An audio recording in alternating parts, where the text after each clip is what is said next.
Nasal breathing. The importance of nasal breathing is multifactorial. It gives us a good quality of sleep at nighttime, helps to keep the air clean for our lungs, it helps to provide an airway for our smell and our taste, and provide a clear channel for sinuses to drain. The nasal pathway is divided in half by a structure called the septum. It's made of cartilage, which is shown here in blue, and the tan represents the bone that equally divides the nose in half. The structures that hang down from the side of the nose are called turbinates.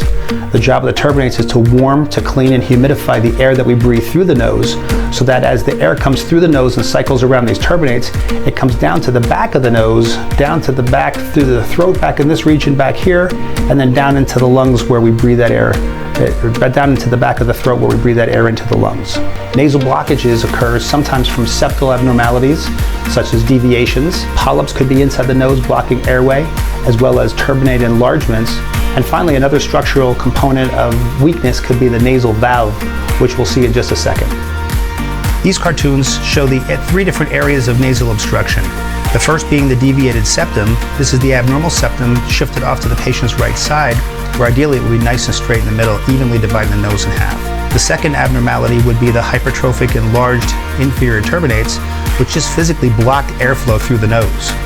The third area of blockage can be the weakening of the lateral wall coming from a nasal valve collapse. If you take a close look at the side of my nose, right in this region here is called the nasal valves. As I breathe in aggressively, you can see my nasal valves collapse. This is the third area of nasal blockage that can be addressed here in our office. Typically, when we see patients with nasal breathing problems, we want to help them feel better and breathe better through their nose. And we start at the easiest maneuvers, we work our way towards the more difficult options. The easiest treatment for us to help patients breathe better through the nose would be the nasal turbinate reduction. We do that right here in the office. It takes roughly 15 minutes total time for the patients to come in, get anesthetized, have the procedure done, and then leave. You could actually drive here to the office, have the procedure done, and then drive home safely.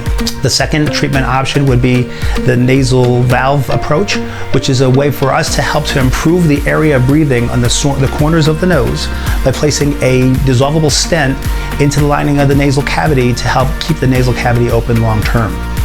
As time passes, the stent dissolves and provides some scar tissue that forms in this critical area to keep the nasal airway open.